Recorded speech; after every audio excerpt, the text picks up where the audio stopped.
मैंने छेद के पार देखा। जो देखा वह अंतहीन समुद्र। कार्गो के डिब्बे पानी में तैर रहे थे। लहरें लगातार दरार से अंदर आ रही थी। मैंने अपने पति को कॉल करने के लिए फोन उठाया, लेकिन स्क्रीन टूटी हुई थी। मुझे कोने में पीले टेप की एक रोल मिली। उसे छेद पर चिपकाया, पानी की रफ्तार धीमी कर दी। फिर मुझे एक मिलिट्री चाकू मिला। मैंने एक एक करके डिब्बे खोलना शुरू किया। कुछ डिब्बे खाने के कंटेनरों से भरे थे, बाकी में हुडी पैक थी। मैंने अपने भीगे हुए कपड़े उतारे, एक सूखी हुडी पहन ली। एक डिब्बे में एक विशाल टीवी था। एक और डिब्बा बिल्कुल नए हेडफोन से भरा हुआ था। मैं खुदाई करती रही, लेकिन खाने के लिए कुछ भी नहीं मिला। मैंने ऊपर देखा, एक लकड़ी का डिब्बा मेरे ऊपर लटक रहा था। वहां पहुंचना दूर था। फिर मैंने बाहर से चिल्लाने की आवाज सुनी। मैं छेद की ओर दौड़ी। मैंने अपने पति का कंटेनर देखा। मैं चिल्लाई, उसका ध्यान खींचने कोशिश की, लेकिन कुछ पलों में उसका कंटेनर समुद्र में डूब गया। मैंने पुराना फोन उठाया, उसमें अपना सिम कार्ड डाल। मैं पूरी रात सबको कॉल करती रही।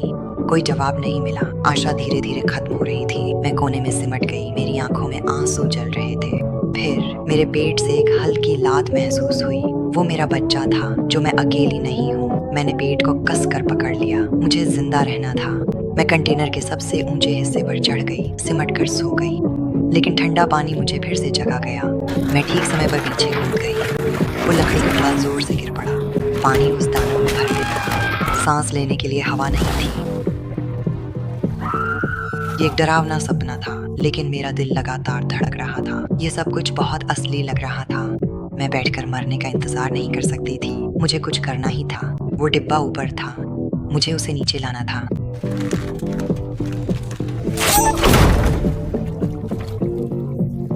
मैंने उसे जबरदस्ती खोला। अंदर खाने के डिब्बों ढेर था। मैंने ढक्कनों पर रबर की सीलें देखी, उन्हें पट्टियों में काट दिया।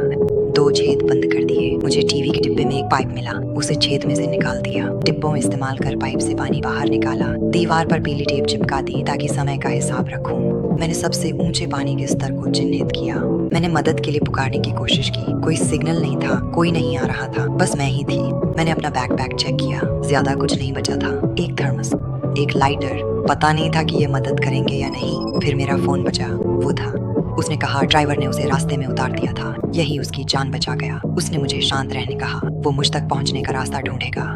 और बस उसी पल मुझे फिर से उम्मीद मिली। उस रात एक तूफान आया।